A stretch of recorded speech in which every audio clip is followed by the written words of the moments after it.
mean that kind of order. I mean quiet respect, consideration for the rights of others, that kind of thing. Now the case before us has been brought by Gerald Giant against Jack on the charge of stealing. I call Mr. Giant to the stand. Please tell us what Jack did to you. He broke my nose, he broke my knee. I've got 2 black eyes, but I can barely see. My jaw's so sore I can hardly talk ever since he chopped down that big beanstalk. Why are you rhyming, Mr. Giant? This isn't a nursery rhyme. When I fell, I also broke my funny bone. Sometimes things just come out in a rhyme. Well, please don't rhyme in my courtroom. Mr. Giant, Jack is accused of stealing. Are you saying he also did all of this to you? Jack came and stole my gold. Then he came back in again to steal my singing harp and my gold egg-laying hen. I object. The witness is still rhyming. It's getting worse. I mean worse. No more rhyming, Mr. Giant. Am I clear? Yes, Judge, I can hear. The fall didn't hurt my ears. Stop picking on my poor husband. Stop picking on my poor husband.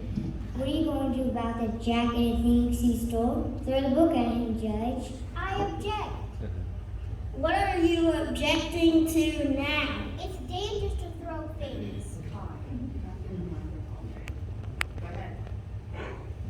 I object. The witness is still rhyming. It's getting worse. I mean worse. No more rhyming, Mr. Giant. Am I clear? Yes, Judge, I can hear. The fall didn't hurt my ears. Stop picking on my poor husband. What are you going to do about the Jack and the things he stole? Throw the book at him, Judge. I object. What are you objecting to now? It's dangerous to throw things. That's just an expression. Maybe we should put Jack in jail and throw away the key. Now the prosecutor's throwing things too. Go on, Mrs. Giant. Just don't throw a fit. Here's how it happened. One day, out of the blue, a huge beanstalk grew all the way up in her castle in the clouds. And this ragamuffin Jack climbed up it. He looked lost and hungry, so lie-abiding hand gave him a snack, and even had a harp sing for him. Then as soon as my husband George came home, Jack ran off with our stuff.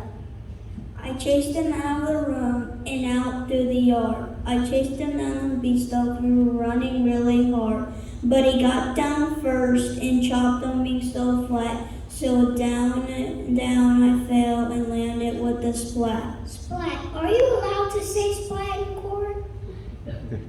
I don't like slang in my courtroom either, but we're here to find out the truth. Now, what do you have to say about this, Jack? It's a very dangerous thing to make someone go splat. It's not true, Judge. He may have gone crash, he may have gone bang. He may even have gone kaboom, but I definitely did not hear him go splat.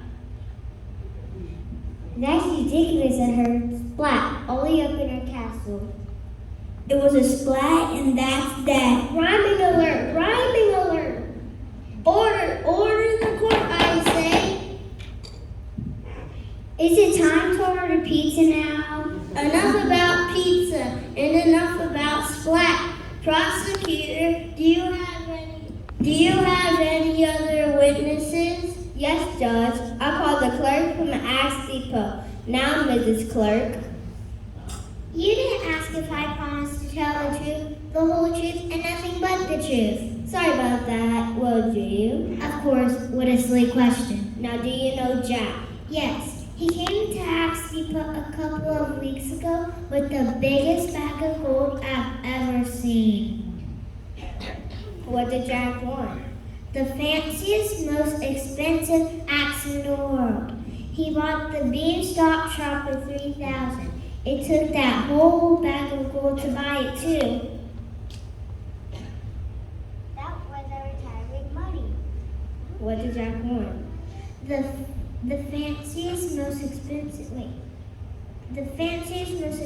apps in the world. He bought the Beanstalk shop at $3,000. It took that whole bag of gold to buy it too. Prosecutor, Do you still have the gold? Are you kidding? I spent it on this new gingerbread siding for my house. They say it's great for keeping out big bad wolves, but it seems to attract kids named Hansel and Gretel. Thank you, Clark. For my next witness, I call the host of the Little Woodland Card Shopping Network. Now, do you know the defendant, Jack? No, but I know his mother. Last week, she called the network and bid on the most expensive gown in the world. She wanted to wear it to some fancy ball that Prince Charming was throwing. They're throwing things again.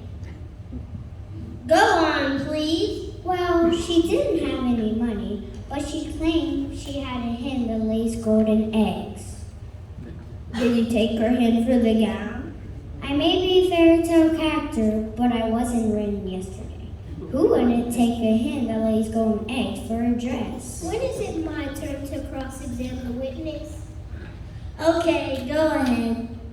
Thanks. Did Jack's mother say where the hen came from? Not exactly, but you all know the story, right? Don't assume we know the truth. Just because someone else told you, that's why we're having this trial. Maybe Jack's mother raised the hen herself. If Jack can grow beanstalks that reach into the top of the clouds, why not hens that lay golden eggs? She told me her son stole it from a giant. I say he got it from some giant. That's not the same thing. Stole it or got it. It's still my hen, and he better give it back again. He's rhyming again, Judge. Order in the court, and not one word about pizza. Defense attorney, call your witnesses. It's about time I called, Jack. Do you promise to tell the truth? The whole truth? Of course, the whole truth. That'd be mostly the truth. No, it has to be the whole truth and nothing but the truth. You're making this really hard, you know. Just tell us what happened. It all started when I took Milky White to the market. Who's Milky White? He's my cow, or at least he was my cow. My mother sent me to town to sell him. Her! I told you to sell her. Milk comes from girl cows. Look, Judge, we called her Milky White because she was milky on the outside, but she hadn't been milky on the inside for a long time, and we were broke. We had to sell her. Anyway, he took Milky White and gave me 5 beans for him.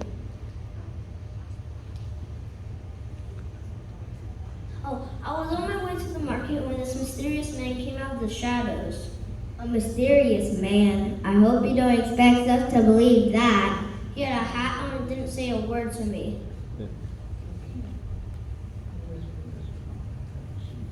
That sounds pretty mysterious to me. Anyway, he took Milky White and gave me 5 beans for him. Her! Milky White's a her! Anyhow, did I tell you to sell the cow for beans? Who sells cows for beans? But Mom, I told you they were magic beans. Did you listen? No. You threw them away, and the next morning, just like magic, a huge beanstalk was growing to the giant's yard. From your room right to her castle, and boy, did it make a mess in my flower garden. What did you do next, Jack? I climbed up the beanstalk, and at the top was this gigantic house in the clouds. What did you do?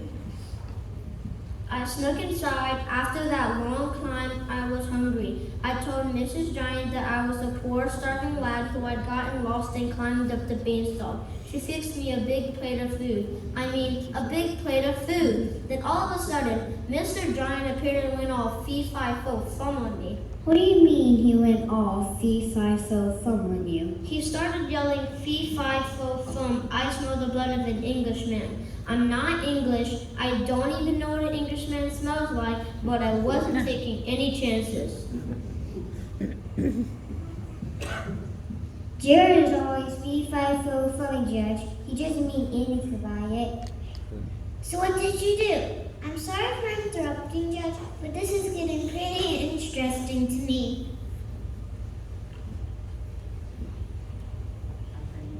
I ran as fast as I could, then I jumped on the beanstalk and climbed down. I'm quite nimble and quite quick. You know, you should see me jump over a candlestick. But in all this running, I see you still had time to stop and steal the bag of gold. That's an excellent point. So, Jack, which were you, frightened or grieved? Oh, Judge, here I was in this huge castle with beautiful things all around me. I just sold our only cow for 5 beans. For Pete's sake, I thought, who's going to miss one little bag of gold? So you just grabbed the gold and ran?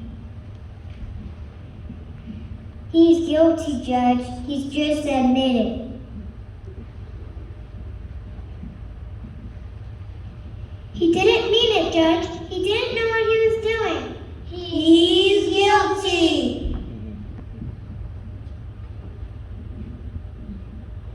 He's guilty.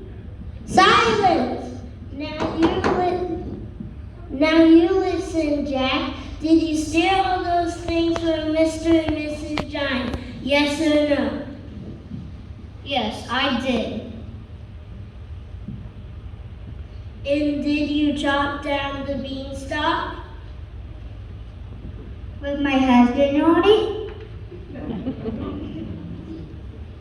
Yes, I'll admit it and I'll take the blame. But I don't think it's all my fault. I didn't ask for magic beans. I didn't ask for a huge beanstalk to go into the giant's yard. Who was that guy with the beans anyway? No. Who was that guy with the beans anyway?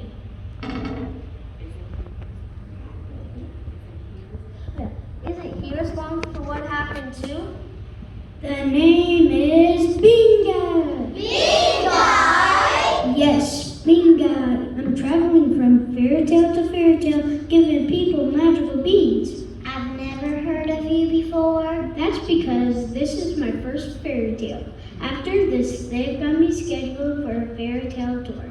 I did the Princess and the Peanuts. I don't get it. Why give me magic beans? To teach you a lesson, of course. Fairy tales are about teaching people lessons. For starters, Jack, you were being irresponsible. Irresponsible? How? Your mother told you to go into town and sell your cow, but you sold her to me, the first person you meet on the road.